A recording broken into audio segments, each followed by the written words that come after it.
न्यायावर आधारित समाज आणि राष्ट्राची निर्मिती करण्यासाठी ज्या ज्या महापुरुषांनी आणि महामातांनी काम केलं त्या सर्व महापुरुषांना आणि महामातांना मी या ठिकाणी विनम्र अभिवादन करतो आणि अंकुली गावातील सर्व शेतकरी, शेतमजूर, सुजान नागरिक आणि मतदार बंधू आणि भगिनीचं मी या ठिकाणी सर्वप्रथम आभार व्यक्त करतो, त्यांचं अभिनंदन करतो। या ठिकाणी जिल्हा परिषदेची निवडणूक लागलेली आहे आणि त्या निवडणुकी अंतर्गत एक कुरगा गटामधून या ठिकाणी मी स्वतः राष्ट्रीय किसान मोर्चा आणि बहुजन मुक्ती पार्टी याच्या माध्यमातून फॉर्म भरलेला आहे। सर्वप्रथम मी माझा परिचय करून देतो। माझं नाव दीपक राजाभाऊ इंगळे, मी राहणार येकुरग्याचा आहे आणि ही जी राष्ट्रीय किसान मोर्चा संघटना आहे त्या संघटनेचा मी महाराष्ट्राचा प्रदेशाध्यक्ष आहे। तुमच्यासोबत पुढचे 10-15 मिनिटे संवाद साधणार आहे। त्याच्यामध्ये दोनच गोष्टी मी तुम्हाला सांगणार आहे। पहिली गोष्ट, मी जिल्हा परिषद निवडणुकीला फॉर्म का भरला आणि दुसरा मुद्दा, तुम्ही मला मतदान का करायचं। दोन मुद्दे सांगतो। पहिल्या मुद्द्याचं उत्तर देतो। मी माझ्या गावचा ग्रामपंचायत सदस्य सुद्धा नाही किंवा माझ्यासोबत जे फिरत आहेत आमचे मित्र राहुल आरसूळ असतील, पांडुरंगी मामा घुटे असतील, बालाजी साळुंके असतील, आम्ही राजकीय लोक नाहो, आम्ही शेतकऱ्याचे पोर आहोत। मग ग्रामपंचायत सदस्य नसताना सुद्धा जिल्हा परिषदेचा फॉर्म का भरला। तुम्ही बघा, आमच्या गळ्यामध्ये तुम्हाला गंजे दिसणार नाहीत, झेंडे दिसणार नाहीत, बिल्ले दिसणार नाहीत किंवा आमच्या ताफ्यामध्ये मोठ्या मोठ्या गाड्या दिसणार नाहीत।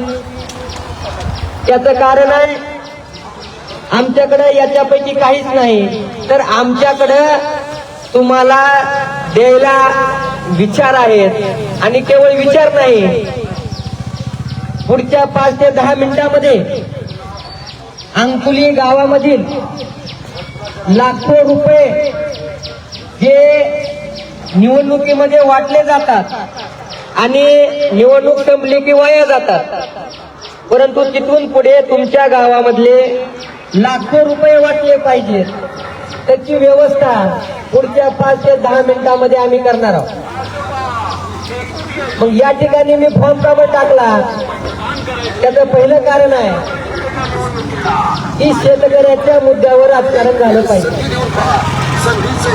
निवडणूक स्थानिक स्वराज्य संस्थेची असो, अगर लोकसभेची असो, अगर विधानसभेची असो, शेतकऱ्याच्या मुद्द्यावर राजकारण झालं पाहिजे, म्हणून मी या ठिकाणी फॉर्म टाकला।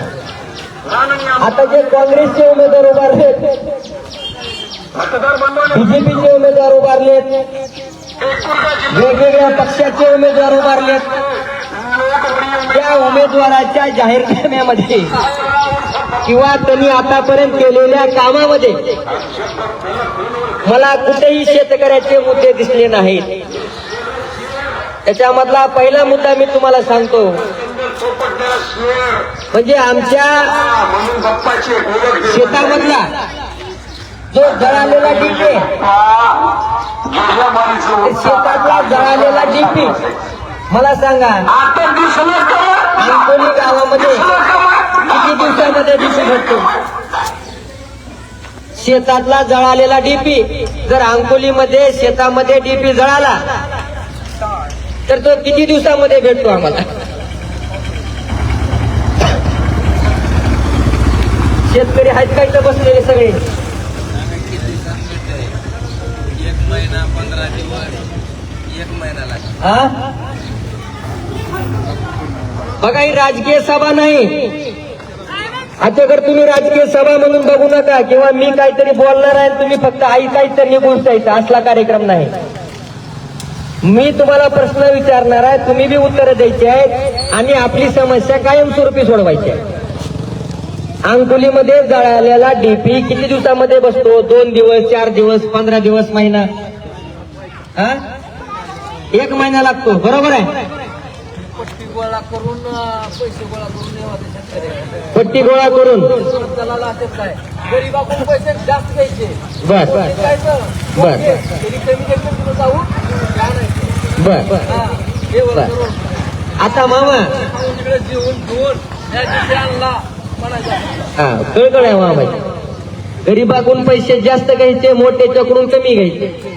मामा इथून पुढे तुमच्या अंकुली गावामध्ये जर शेतातला डीपी जळाला तर तो डीपी तुझं वायर कट लगेच. हा, तुमचा जर डीपी जळाला हा. तर तुमचा जळालेला अंकुलीतला डीपी 1 रुपया न भरता 4 दिवसामध्ये बसला पाहिजे. आता तुम्ही म्हणताल निवडणुकीमध्ये तुम्ही येताल, बोलताल आणि निघून जाताल, किंवा तुम्हाला मतदान पाहिजे म्हणून तुम्ही काहीतरी बोलताल. मी एकपुरगा गावचा आहे. एकपुरगा गाव इथून 10 किलोमीटर आहे. एकपुरगा गावात तुमचा मित्र, पाहुणा, सोयरा कुणी बी असलं तरी विचारा की एकपुरगा गावात जळालेला डीपी गेल्या 5-4 वर्षामध्ये तुम्हाला किती दिवसामध्ये बसतो? 1 रुपया न घेता आम्ही आजपर्यंत कसला पण डीपी 4 ते 5 दिवसामध्ये बसवलेला आहे. तुमच्या बी गावामध्ये वेगळा नियम आणि एकपुरगेत वेगळा नियम आहे का एमएससीबीचा? नाही. बरं मी जे बोलालो त्याला आधार काय? वीज कायदा 2003 नुसार शेतातला जर डीपी जळाला तर तो 48 तासात द्यावा लागतो आणि जर नाही दिला तर तिथून पुढे तासाला 50 रुपये नुकसान भरपाई द्यावी लागते. म्हणजे दिवसाला 1200 रुपये, एका महिन्याचे 36,000 रुपये एका शेतकऱ्याचे द्यावे लागतात. आणि डीपीवर 10 शेतकरी असतील तर 3,60,000 रुपये एका महिन्याची नुकसान भरपाई एमएससीबीनं तुम्हाला द्यावी लागते. कधी नुकसान भरपाई भेटले का मामा? इथून पुढे आज बी कुणाचा डीपी जळाला असला तर मला सांगा, आज बी किंवा इथून पुढे बी आमचा नंबर घ्या. इलेक्शन आमच्यासाठी केवळ माध्यम आहे. आमचा नंबर घ्या आणि तुमचा जर डीपी जळाला तर फक्त फोन करा. तुमचा जर डीपी 4 दिवसामध्ये 1 रुपया न भरता जर बसला तर संघटना कामाची आहेत, तर पक्ष कामाचे आहेत. तर किती बी मोठी संघटना आणि किती बी मोठा पक्ष असला तर आमच्या कामाचा आहे का मामा? नंबर 1, डीपी साठी रुपया लागला नाही पाहिजे. नंबर 2, तुमच्या डीपीतलं ऑइल संपलं, पैसे भरल्याशिवाय ऑइल भेटते का? भेटत नाही. किटकॅट नसलं, किटकॅट भेटते का? नाही. 1,000 रुपयाच्या तिथं 3,000 घेते. 2 मिनिट आहे का जाऊन जीवन येतो का भेटणार. मामा? तुमचा राग कळाले आम्हाला. एक किटके आणलं बघा म्हणायचं बरोबर ना. आता मामा आहे का, इथून पुढे तुमच्या डीपीला ऑइल, किटकॅट, केबल, तुमची तार वाकली, तुमचा पोल वाकला, काही बी असू द्या, तुम्हाला इथून पुढे 1 रुपया लागणार नाही. कारण आमच्या गावामध्ये आम्ही ते बंद केले, कायद्यानं बंद केलंय. पैसे देऊन काम करीत नाहीत. तुमचं न पैसे घेता काम करू मामा. चांगलं जरा देवा. तुम्ही एमएससीबीला बी रुपया द्यायचा नाही आणि आम्हाला बी द्यायचा नाही. कारण आपण सर्व शेतकऱ्याचे पोरं आहोत. हे सगळे नेते, हे सगळे संघटनावाले यांनी शेतकऱ्याचा वापर केला, तिकडे दलाली खाल्ली, पण आमच्या घरावरचे अजून पत्र देखील निघालेले नाहीत. म्हणून तुम्हाला माझं आव्हान आहे, इलेक्शन येते जाते, आता जेव्हा काँग्रेसचा उमेदवार तुमच्या गावात येईल, अगर बीजेपीचा उमेदवार येईल, उमेदवार कोणता बी असू द्या, त्याला फक्त विचारा की आमचं मतदान तुलाच आहे, फक्त तू निवडून आल्यावर आम्हाला 48 तासात नाही 96 तासामध्ये डीपी दी. अधिकाऱ्याला बोलताना भांडले का कुणी नेत्यानं आतापर्यंत की 48 तासाचा नियम असताना महिना शेतकऱ्याला डीपी का भेटत नाही? कोणता काँग्रेसचा, बीजेपीचा नेता एमएससीबीच्या अधिकाऱ्याला बोलला का? पैसे गोळा करा म्हणते दाढी. आणून द्या आमच्याकडे पैसे गोळा. लय जवळ दिव्याच्या गांडी खाली अंधार बघा, आहे. राहिला मुद्दा पैशाचा. शेतकरी म्हणते आम्ही जर लईच नियम दाखवायला लाख लाख रुपये बिल आहेत थकीत. एक डिमांड असते, 2 मोटरी असतात, आम्हाला भीती दाखवते. काय करायचं त्याचं बी उत्तर तुम्हाला सांगतो मी. असं गरीबाची एक मोटर असते की त्याला पहिले पैसे मागायचे. उत्तर देतो काय असं बरोबर आहे. ठेवू का?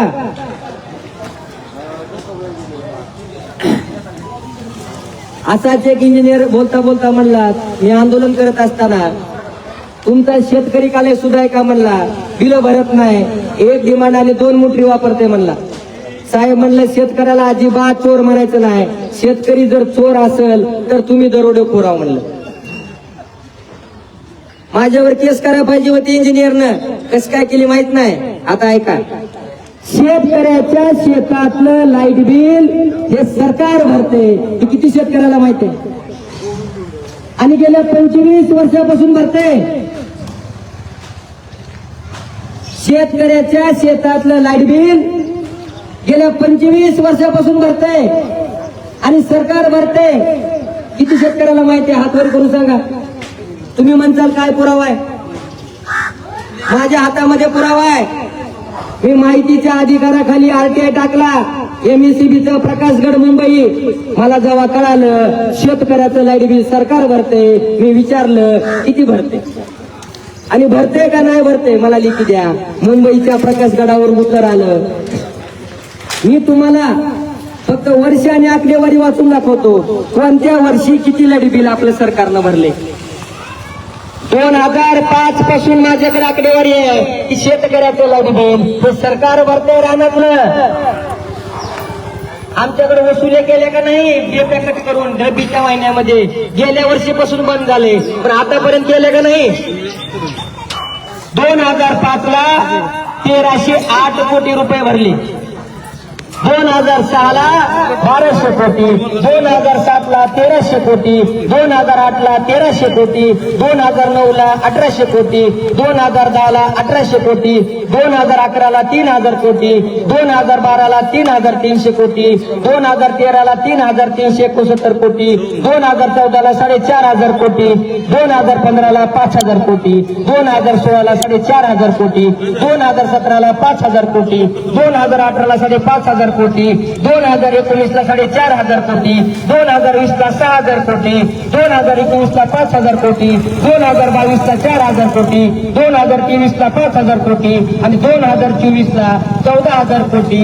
2005 ते 2025 पर्यंत 1 लाख कोटी रुपयाचं लाईट बिल आमच्या सरकारनं भरले. काय सरकार मधल्या काँग्रेसच्या, बीजेपीच्या कुणी आमदारानं, कुण्या खासदारानं शेतकऱ्याला सांगितलं का आम्ही तुमचं लाईट बिल भरलाय, तुम्हाला भरायची गरज नाही. नाही सांगा.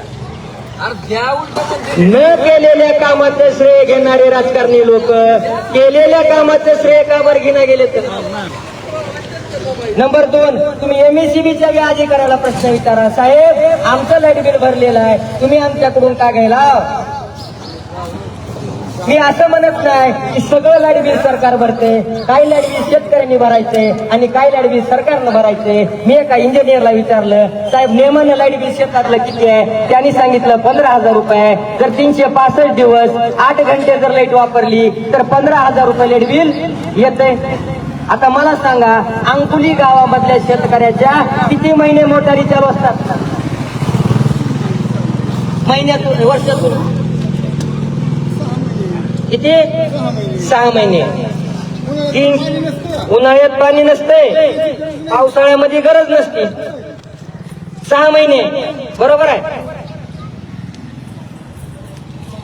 365 दिवस लाईट वापरली तर 15000 आणि 180 दिवस लाईट वापरली तर किती झाले बाबा?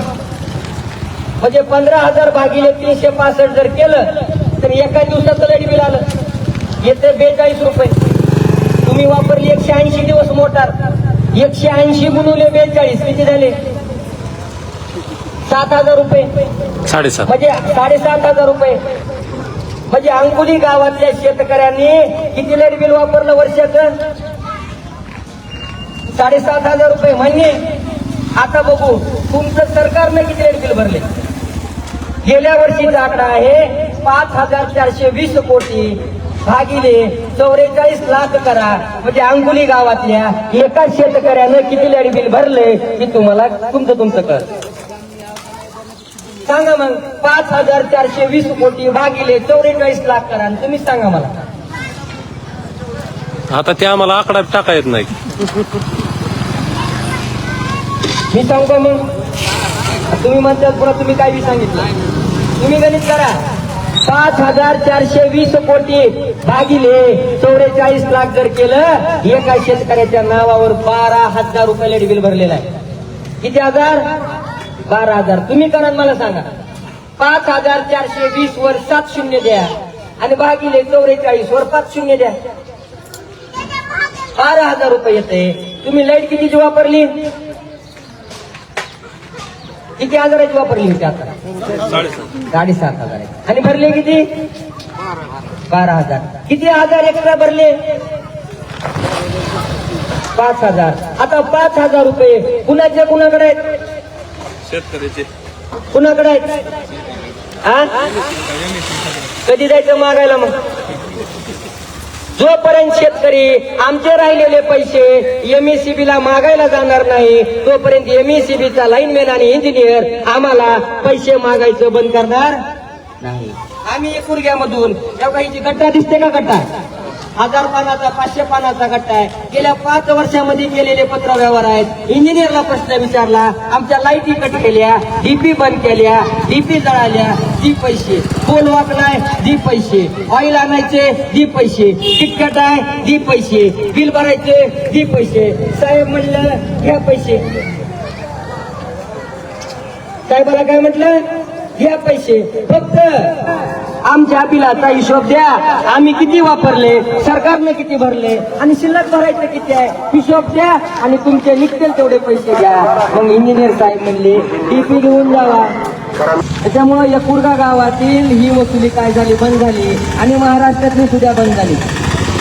देवेंद्र फडणवीस हे ऊर्जामंत्री होते, त्यांना सर्व पत्र व्यवहार केला आणि पत्र व्यवहार केल्यामुळं महावितरणकडे शेतकऱ्याच्या वीज बिलाचा कुठलाच हिशोब नसल्यामुळं अख्ख्या महाराष्ट्राचं लाईट बिल त्यांना बंद करावं लागलं. आम्ही एकुरग्यामध्ये गेल्या 5 वर्षापासून लाईट बिल भरत नाही आणि आमची लाईट 1 घंटा देखील बंद नाही. त्याचा फायदा असा झाला, आज अख्ख्या महाराष्ट्रामध्ये 15,000 कोटी रुपयाचं लाईट बिल सरकारला माफ करावं लागलं. म्हणून एकच मुद्दा बोलतो लाईटीचा, दुसरा मुद्दा घेतो. इथून पुढे अंकुली गावामध्ये कोणत्या बी शेतकऱ्याचा डीपी जळाला, किटकॅट गेले, ऑइल संपले, फोर वाकली आहे, ताल वाकली आहे, कसलं बी मेंटेनन्स राहू द्या, फक्त एक फोन करा. 1 रुपया न घेता तुमचं झालंच पाहिजे. आम्ही केवळ इलेक्शन पुरतं तुमच्या गावामध्ये आलो नाही. इलेक्शन म्हणजे आमच्यासाठी फक्त एक माध्यम आहे तुमच्यापर्यंत पोहोचण्याचं. आमचे काम एकुरगा आणि त्या सगळ्या पट्ट्यामध्ये आहेत. तुमच्या गावामध्ये ओळखी नव्हत्या म्हणून फॉर्म भरला. चला म्हणलं त्या निमित्तानं तुमच्या गावामध्ये जाऊ. मग हाच प्रश्न तुम्ही काँग्रेसच्या उमेदवाराला करा. याच्यामध्ये जेवढे मुद्दे मी जेव्हा फॉर्म भरला तेव्हा मला सगळ्याचे फोन आले, माझ्या घरी पाहुणे आले, माणसं आले आणि म्हणजे फॉर्म भरू नका, भरला तर प्रचार करू नका, तुमचा खर्च आम्ही देता, तुम्ही मागे घ्या. मी त्यांना एकच बोललो, मी माझ्या हातावरले जे 4 मुद्दे दिलेले आहेत, ती 4 मुद्दे जर कोणत्या पण काँग्रेस आणि बीजेपी कोणत्या बी उमेदवारानं जर मान्य केलं, माझा उद्या उमेदवारी अर्ज मागे घेतो आणि माझं समर्थन त्याला देतो. फक्त प्रश्न विचारा, कारण 5 वर्षानंतरही तुमच्या गावात येणार नाहीत, पडलेले येणार नाहीत आणि कुणीच नाही. शेतकऱ्याच्या मुद्द्यावर राजकारण झालं पाहिजे. ह्याच्यामधला दुसरा मुद्दा सांगतो, सोयाबीनचा मुद्दा. आता काँग्रेसचे बी उमेदवार आमचे सोयरेच आहेत. आता काँग्रेसचं कुठं मार्केट कमिटीमध्ये संचालक मंडळ कुणाचं आहे? लातूरच्या काँग्रेसचा आहे. त्यांना मी एक प्रश्न केला. मी त्यांना काय प्रश्न केला? धीरज भैया म्हणते सोयाबीनला भाव भेटला पाहिजे आणि रमेश आप्पा म्हणते उसाला भाव भेटला पाहिजे.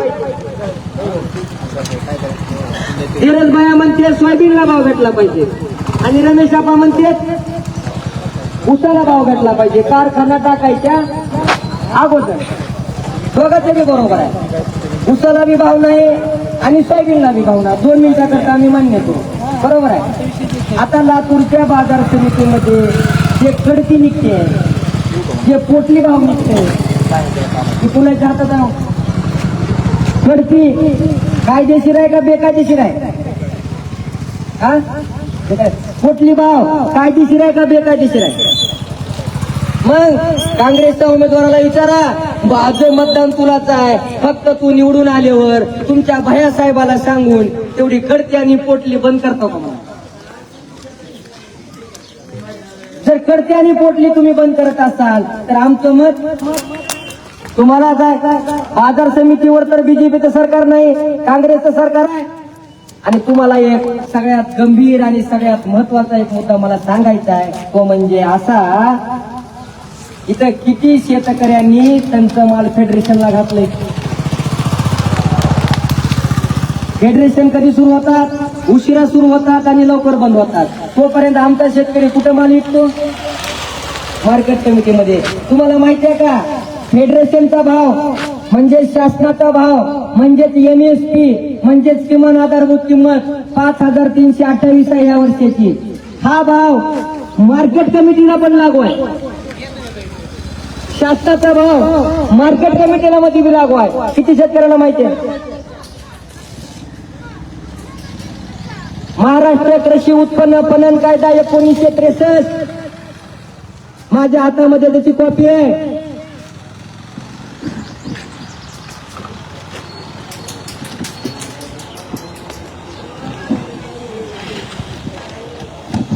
या कायद्यानुसार बाजार समितीचा कारभार चालतो.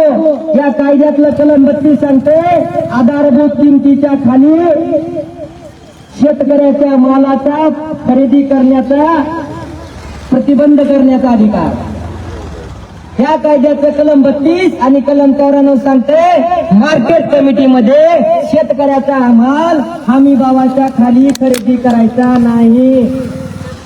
आणि जर एखादा व्यापारी हमी भावाच्या खाली माल खरेदी करत असेल तर त्या व्यापाऱ्यावर कार्यवाही करण्याचा अधिकार कुणाला आहे? सचिवाला आहे. आणि सचिव जर कार्यवाही करत नसेल, DDR ला अधिकार आहे. DDR बी कार्यवाही करत नसेल, कलेक्टरला अधिकार आहे. म्हणजे कलेक्टर, DDR आणि सचिव या तिघांनी मिळून मार्केट कमिटीमध्ये शेतकऱ्याला हमी भाव द्यायचा आहे. मार्केट कमिटीमध्ये कधी हमी भाव भेटला का? मग मार्केट कमिटी जर आज काँग्रेसच्या ताब्यात असतील आणि देशामध्ये बीजेपीचं सरकार असेल तर आमचे जे जिल्ह्याचे मालक आहेत, जे मायबाप आहेत, ज्यांना आम्ही उसाच्या बदल्यात ग्रामपंचायती दिल्या, पंचायत समिती दिल्या, जिल्हा परिषदा दिल्या, विधानसभा दिली, लोकसभा दिली, DCC बँक दिल्या, मार्केट कमिट्या दिल्या, सोसायट्या दिल्या, कारखाने दिले, मुख्यमंत्री बनवलं, एवढी ताकद आम्ही ज्यांना दिली ते देशमुख बांधव मार्केट कमिटीमध्ये शेतकऱ्याला हमी भाव देण्यापासून त्यांचे कोण हात धरले? इथं तर बीजेपीचं संचालक मंडळ नाही.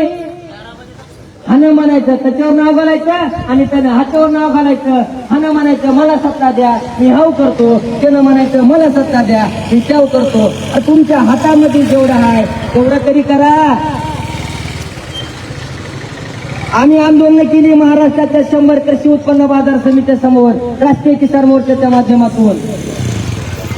एका दिवसाची 15,000 क्विंटल आवक आहे. 4,000 सोयाबीन गेलं. क्विंटलला 1,300 रुपयाचा तोटा झाला. दिवसाची 15,000 क्विंटलची आवक आहे. 15,000 गुणिले 1,300 करा, 2 ते 2.5 कोटी रुपये एका दिवसाला नुकसान करायला लातूरची मार्केट कमिटी. सप्टेंबर आणि ऑक्टोबर मध्ये 1 लाख क्विंटलची आवक आहे. 1 लाख क्विंटल गुणिले 1000 करा. एवढं नुकसान आमची मार्केट कमिटी करायली. त्याच्यामुळे येणाऱ्या उमेदवाराला विचारा काँग्रेसच्या की ह्याच्याबद्दल तुझं काय धोरण आहे. काँग्रेसच्या उमेदवाराला विचारा. आणि जर बीजेपीचा उमेदवार असेल तर त्याला काय विचारायचं ते आता सांगतो.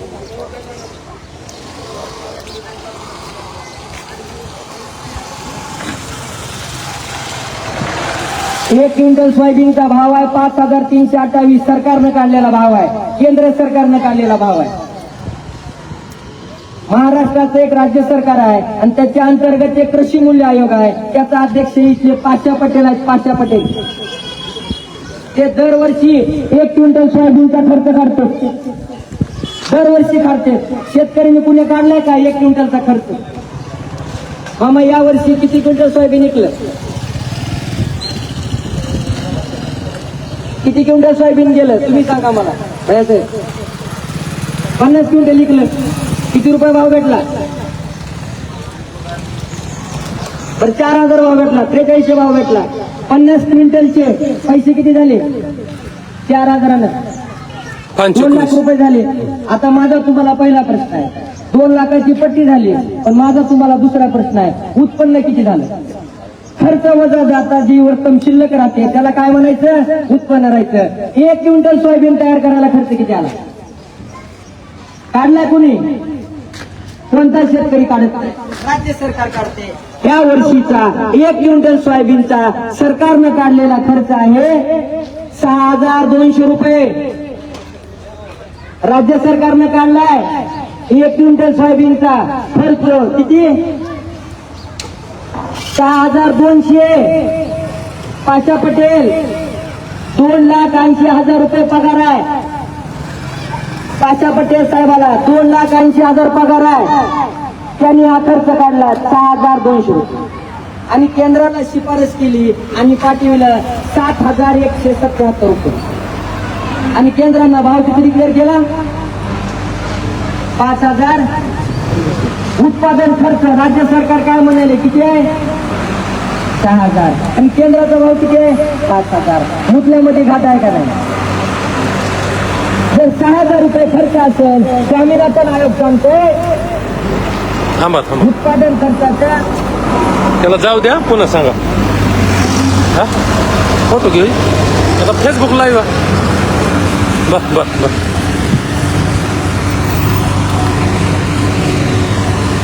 बीजेपीच्या नेत्याला एवढा प्रश्न विचारा की तुमच्या राज्य सरकारनं 6,000 रुपये खर्च काढलाय.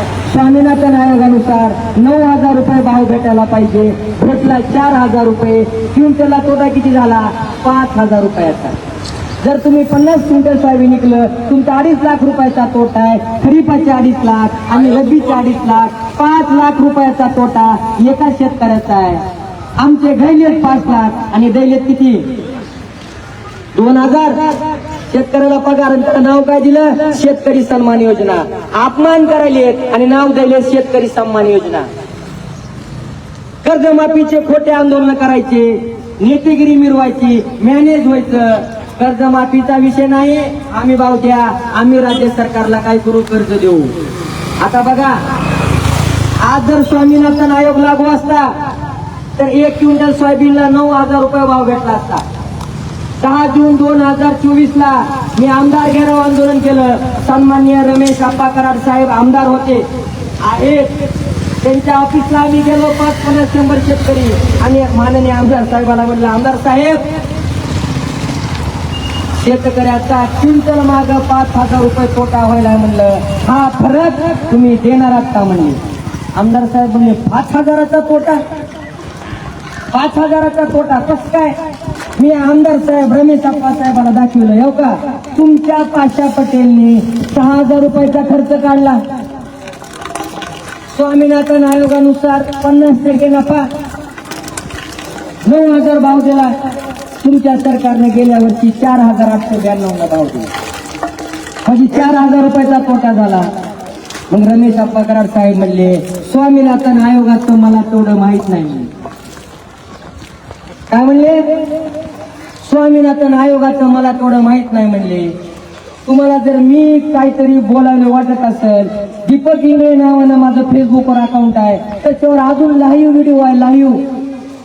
लाईव्ह बोलायला तर आपण साहेब लाईव्ह. मग ज्या नेत्याला आमचा स्वामीनाथन आयोग माहित नाही 3 लाख लोकांचं प्रतिनिधित्व करायला आमचा नेता, त्यानं कधी आम्हाला स्वामीनाथन आयोग लागू करून द्यावा. दुसरा मुद्दा रमेश आप्पा कराड साहेब म्हणले शेतकऱ्याला भाव भेटत नाही याला जबाबदार शेतकरीच आहे म्हणले. मी म्हणलं कसं काय? म्हणले शेतकरी आवाज उठवित नाही म्हणले. असं आहे म्हणलं 3 लाख लोकांनी तुम्हाला आवाज उठवायलाच पाठवलंय की म्हणलं. आवाज उठवून भाव मिळवून द्या. इतके दिवस तुम्हाला सत्ता नव्हती म्हणलं, आता तुम्हाला सत्ता आहे, द्या की नाही. कराटे स्वामीनाथन आयोग मनमोहन सिंग 4 पासून 14 पर्यंत पंतप्रधान होते, त्यांनी लागू केला नाही. 15 पासून तर तुमचंच राज्य आहे की म्हणलं. ग्रामपंचायती, पंचायत समिती, जिल्हा परिषदा, केंद्र, राज्य, आता फक्त आंतरराष्ट्रीय बँकेवर बीजेपीचा झेंडा लागायचा राहिला म्हणून. सगळं तुमच्याकडे आहे, बहुमत आहे, IBI, CBI, ROI, कृषी खातं आहे, वाहतूक खातं आहे, सगळंच खातं तुमच्याकडे आहे, द्या की आम्हाला भाव. नाही म्हणले शेतकरी त्याला जबाबदार. हा झाला मुद्दा. बीजेपीच्या नेत्याला फक्त विचारा, अरे बाबा स्वामीनाथन आयोग का लागू झाला नाही. आणि शेवटचा मुद्दा सांगतो आणि थांबतो बांधवांनो. आम्ही एकूर्ग्यामध्ये गेल्या वर्षी 5 वर्षापासून कुणाला DP साठी पैसे देत नाही. दुसरा मुद्दा, आमची गावात 7वी पर्यंत शाळा होती, आम्ही 8वीचा वर्ग गेल्या वर्षी आणला. जिल्हा परिषद शाळा खाजगीकरण केल्या त्या लोकांनी 19 सप्टेंबर 2023 ला GR काढला आणि महाराष्ट्रातल्या 62,000 जिल्हा परिषद शाळा दत्तक देऊन टाकल्या. नेत्याला विचारा, आमच्या जिल्हा परिषद शाळा दत्तक का दिल्या? बीजेपीच्या नेत्याला विचारा. आता तर डिमांड देणंच बंद केले. प्रत्येक गावात 90% DP ओव्हरलोड आहे. अरे डिमांड देणं का बंद केलं? नेत्याला विचारा. शेतकरी पैसे घेऊन तयार आहे डिमांड भरायला, डिमांड देणंच बंद केलं. नेत्याला विचारा. आम्ही तुम्हाला मतदान देत आहोत, फक्त देवेंद्र फडणवीस साहेबाला तुमच्या नेत्याला एक निवेदन द्या म्हणावं की शेतकऱ्याचं डिमांड काय करायची सुरुवात करा आणि शेतीला 24 तासाने मोफत द्या. राहिला प्रश्न ऊसाचा, तर आम्ही ऊसाला एवढा भाव द्या तेवढा भाव द्या कधी म्हणलाच ना. फक्त आपली अपेक्षा आहे आमचा ऊस वेळेत जावा. जेव्हा एक मांजरा कारखाना होता तेव्हा आमच्या घरी येत होते, तुमचा ऊस तोडायचा का म्हणून, वेळेवर जात होता. आता जिल्ह्यात 11 कारखाने झालेत, आमचा ऊस 16 महिन्यात जायला लागेल. मग तेव्हा DCC बँकेचं उद्घाटन करायला धीरज भाई आणि दिलीपराव साहेब एकूर्ग्यामध्ये आले होते. मी त्यांना ही 14 पानाचं 14 प्रश्नाचं मी त्यांना हे निवेदन दिलं होतं. त्याचं उत्तर धीरज भाईंनी मला अजून दिलं नाही. वाट बघायला मी धीरज भाईला बी निवेदन दिले, रमेश आप्पाला बी मी गेले 2-3 वर्षापासून निवेदन दिले. अरे आमचे मुद्दे चर्चा करा, आमच्या मुद्द्यावर बोला. त्यांनी बोलले नाहीत म्हणून नाविलाजानं मला फॉर्म टाकावा लागला. तर हे एकट्या दुसऱ्याचं काम नाही, निवडणूक लढवणं खर्ची काम आहे. शेतकरी म्हणजे खर्च कुठून काढायचा? अहो 100-100, 200-200, 500-500 रुपये पट्टी गोळा करून शेतकऱ्यांनी मला उभा केलेला आहे.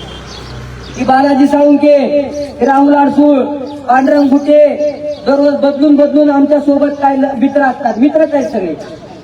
कोण आज शेतात जाते, कोण उद्या जाते, बदलून येते. ते हजार रुपये देऊन चटणी भाकर खाऊन वेळ देऊन माझ्या सोबत आहे. इलेक्शन मध्ये मामा कोण कुणाला बगर पैशाचा वेळ द्यायला लागले. ती पैसे देऊन माझ्या सोबत आहेत. माझं अकाउंट काढून बघा, शेतकऱ्याच्या हातावर सगळी लढाई लढलेली आहे. मला ऑफर आल्या, हवा पण आल्या MECBच्या. एका गावामध्ये 4-4 लाख रुपये देतो म्हणले मला. मी 60 गावामधल्या लाईटी चालू केल्या. 60 गुणुले 4 लाख करा. मी 4 ते 5 कोटी रुपये तेव्हाच कमवू शकलो असतो. मला माहिती आहे मी आयुष्यात तेवढे पैसे कधीच कमवू शकणार नाही. मला संधी होती. इमानदार कुणाला म्हणायचं? ज्याला बेईमान करण्याची संधी आलेली असताना बी जे बेईमानी करत नाही त्याला इमानदार म्हणायचं. आम्ही आमची इमानदारी सिद्ध केली आहे. आज बी मला ऑफर आहे, तुमचा प्रचार थांबवा, तुम्हाला एवढे देतो आणि तेवढे देतो. अरे बाबा पैशा पायी नाही रे म्हणलं. ही गेली 5 वर्षापासून घरदार सोडून सगळं करायला ही सगळा माझ्याकडे गट्टाच आहे सगळा. माझ्यावर 2 FIR दाखल आहेत. एक DP साठी आंदोलन केलं मुरुडला, उपोषण केलं मी 48 तास. तिसरा मुद्दा दुकी पोलीस स्टेशनवर माझ्यावर FIR दाखल आहे. चौथं MIDC पोलीस स्टेशन मध्ये माझ्यावर FIR दाखल आहे. कधीच परवा केली नाही. गुन्हे दाखल होऊ काय बी आमच्यावर गुन्हे दाखल करण्याचा प्रयत्न केला, आम्ही दाखवण्याचा प्रयत्न केला. आम्ही गुन्हे दाखल करून घेतले परंतु मॅनेज झालो नाही, मॅनेज होणार नाही. का? कारण आम्ही कुणाच्या सहाऱ्यावर आणि कुणाच्या तिसाऱ्यावर आम्ही चालत नाही. अजून धीरजभाई साहेब उत्तर द्यायला लागलेत. आज बी ती कुडक्या गावात जरी आली, मी उमेदवार जरी असलो, मी मतदार म्हणून त्यांना प्रश्न विचारणार. धीरजभाई 16 ऑगस्टला मी तुम्हाला निवेदन दिले, 2 वर्ष झालं तुमची वाट बघालो, उत्तर द्या. अरे FRPचा अर्थ आम्हाला माहिती दिला नाही. उसाच्या भावाला FRP म्हणतात. FRPचा फुल फॉर्म मला कोणी बी सांगावं. FRPचा अर्थ काय मामा? 1996 ला 805 रुपये मांजरा कारखान्याला भाव दिला आणि आज 2025 ला 3100 रुपये भाव दिला. किती पटीनं भाव वाढला? 3 पटीनं. परंतु 1996 ला 30 रुपये हाजरी होती, माणसाला 20 रुपये हाजरी होती. आज माणसाला 600 रुपये हाजरी आहे. हाजरी वाढली 30 पटीनं आणि ऊसाचा भाव वाढला 3 पटीनं. 800 रुपये भाव भेटून आमच्या खिशात पैसे शिल्लक राहायचे. आज 3000 भाव भेटून पण आमच्या खिशात पैसे शिल्लक राहत नाही. FRP म्हणजे फेअर अँड रिम्युनरेटिव्ह प्राइस, चांगला आणि किफायतशीर दर. अरे चांगला म्हणजे नेमका कसा आणि किफायतशीर म्हणजे कसा? FRP शब्दच फसवा. FRP कशावर ठरते? FRP कशावर ठरते? FRP कशावर ठरते? ऊसाचा भाव कशावर ठरवला जातो?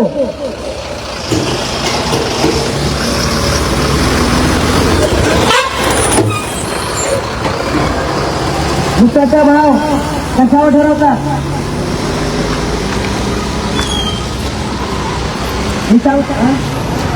माहित नाही सुद्धा सांगतो मी. ऊसाचा भाव रिकव्हरीवर ठरवतात, उतार्यावर ठरवतात. उतारा कोण ठरवतो? कारखाना. कारखाना म्हणेल तेवढी उतारा. पुढे जाऊन बघितलं. नंबर 2, FRP ठरते उतार्याच्या बेसवर.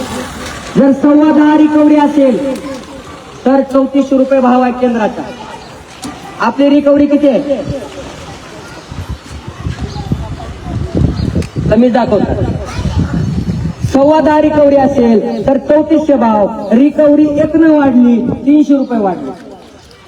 11.25 रिकव्हरी झालं 3700 भाव झाला. हा रिकव्हरीचा बेस जो 10.10% आहे मामा, तो किती होता माहिती आहे? 8% होता. म्हणजे आम्हाला 2.25% इथंच मारलं. बेसिक मध्ये कायदा करून मारलं. 2.25 म्हणजे 700 रुपये. 700 रुपये तर आम्हाला इथंच मारले. नंबर 3, रेव्हेन्यू शेअरिंग फॉर्म्युला म्हणजे काय? ऊस आणि साखर सोडून जे उत्पन्न कारखान्यामध्ये तयार होते तर त्यातला नफ्याचा वाटा कुणाला द्या? शेतकऱ्याला द्या. म्हणजे कायदा आहे रंगराजन समितीच्या शिफारशीनुसार. म्हणजे एखादा कारखाना लाईट तयार करायला आहे, एखादा कारखाना दारू तयार करायला आहे, तर त्याच्यामधून मिळणारं उत्पन्न कुणाला द्या? 70% उत्पन्न शेतकऱ्याला द्या आणि 30% उत्पन्न कारखान्याला राहू द्या. आम्हाला त्याच्यातले पैसे कधी भेटलेत का? कधी हिशोब बघितलाय का? नाही. आजच्या तारखेत कमीत कमी 5000 रुपये ऊसाला भाव पाहिजे तर ऊस पुरवतो. म्हणून जास्त काय ना बोलता एवढं सांगतो. आणि हा सभा घेण्याचं कारण एकच. आता मी गावागावामध्ये फिरत आहे. लोक त्यांची समस्या बोलून दाखवत आहेत. आम्ही त्यांच्या समस्या सोडून दाखवत आहोत. लोक म्हणाले जी गोष्ट आजपर्यंत कधीच कुणी केली नव्हती ही गोष्ट तुम्ही करून दाखवली. डीपी कधीच भेटला नव्हता, तुम्ही डीपी दिला. काल परवा ताट्याला गेला. मी म्हणलं निवडणूक राहिली बाजूला, तुमची समस्या सांगा म्हणलं. तिथे एक हनुमान मेटे नावाचे शेतकरी आहेत. ती म्हणले माझं ऑइल संपले, पैसे गोळा करायलोय, ऑइल भेटना गेले. 2000 रुपये गोळा केले, अजून 2000 रुपये गोळा करायचे. लगेच लाईनमॅनला फोन लावला, इंजिनियरला फोन लावला आणि त्यांना ऑइल उपलब्ध करून दिलं. ताट्यामधल्या शेतकऱ्याला विचारा. आमचं जनसमर्थन वाढायला लागले. लोक सपोर्ट करायलेत, वोट बी द्यायलेत आणि नोट बी द्यायलेत. परंतु ईव्हीएम मशीन मध्ये घोटाळा करून या ठिकाणी जिंकले जाऊ शकतात. ईव्हीएम मशीन मध्ये घोटाळा करून जिंकले जाऊ शकतात. ईव्हीएम मध्ये घोटाळा होतो. माझ्या हातामध्ये सुप्रीम कोर्टाचा सुद्धा निर्णय आहे. आता मला सांगा, जी लोक आम्हाला 1 रुपये, 5 रुपये, 10 रुपये, 50, 100, 1000 रुपये देतात, ती शेतकरी मतदान देत नसेल का? 1.5 लाख रुपये दिले मला विधानसभेला. मी विधानसभेला उभारलो होतो. 1.5 लाख रुपये शेतकऱ्यांनी मला दिला. मतदान कुठे गेलं? मला फक्त 700 मतदान दाखविले. मतदान कुठे जायला लागले? आता तर किती बी नाही. तर त्यामुळं शेतकऱ्यांनी सावध राहिलं पाहिजे. इलेक्शन जात्याल आणि येत्याल आणि जात्याल. फक्त एक शेवटचा सिद्धांत सांगतो आणि थांबतो.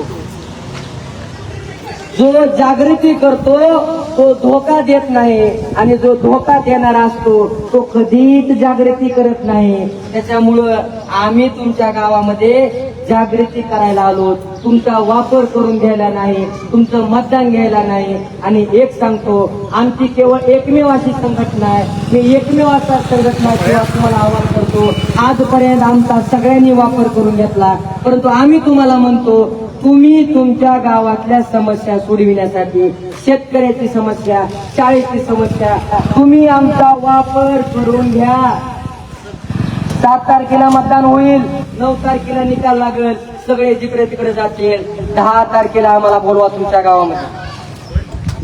कुठली बी समस्या असू द्या, तुमची सगळी समस्या, कुठलं बी डिपार्टमेंट असू द्या, तुमचा वीर राहू द्या, तुमचा गोटा राहू द्या, तुमचं घरकुल राहू द्या, तुमची पगार राहू द्या, तुमचं एमएससीबी खातं राहू द्या, कोणताही डिपार्टमेंट राहू द्या, तुमचं 1 रुपया न घेता काम झालं पाहिजे. अरे तर संघटना कामाच्या आहेत आणि तर पक्ष कामाचे आहेत. नाहीतर मामा, निवडणुका म्हणजे डोंबऱ्याचा खेळ. निवडणुका लागल्या, पैसे वाटायचे, कार्यकर्ते कामाला लावायचे. पावसाळ्यामध्ये जशा छत्र्या उगवतात, तसं निवडणुकीमध्ये कार्यकर्ते उगवतात. गमजे, झेंडे, पिले, एका गावात 4-4 ऑटो, दारू पाजायची, मनीती करायचं आणि निवडणुका जिंकायच्या. आणि शेतकऱ्याचं आणि बाकीचं आम्हाला देणं घेणं नाही. समस्या कोण सोडवायच्या? निवडणुका कशासाठी आहेत? नेता म्हणून मिळवण्यासाठी नाही, गुत्तेदारी करण्यासाठी नाही, कमिशन खाण्यासाठी नाही, शेतकऱ्याचे काम होण्यासाठी निवडणुका आहेत. निवडणुकीचा उद्देश आहे इथल्या सामान्य घटकाचं कल्याण झालं पाहिजे, सामान्य शेतकऱ्याचं काम झालं पाहिजे, सामान्याला न्याय भेटला पाहिजे, म्हणून निवडणुका आहे. त्याच्यामुळे माझी बी तुम्हाला आव्हानाने विनंती आहे, मी माझा गमजा या ठिकाणी टाकत आहे. तुम्हाला हे विचार पटले असतील तर आम्हाला 1 रुपयापासून पुढे जेवढे बी सहकार्य तुमच्याने शक्य होत असेल त्यांच्याकडून सहकार्य तुम्ही द्या. कारण आम्हाला दुश्मनाचा त्यांचा सहारा बी नगाय, त्यांचा इशारा बी नगाय. ज्यांच्यासाठी आम्हाला काम करायचे, तुमच्यासाठी आम्हाला काम करायचे, आम्हाला तुमचा सहारा पाहिजे आणि तुमचाच इशारा पाहिजे. त्याच्यामुळे हात जोडून विनंती आहे, आजपर्यंत वापर झाला, इथून पुढे वापर होऊ देऊ नका. जेवढी आम्हाला मदत करणे शक्य होईल तेवढी मदत या ठिकाणी करा. माझे सर्वांनी ऐकून घेतला त्याबद्दल परत एकदा आपल्या मनापासून आभार मानतो आणि या ठिकाणी थांबतो. धन्यवाद.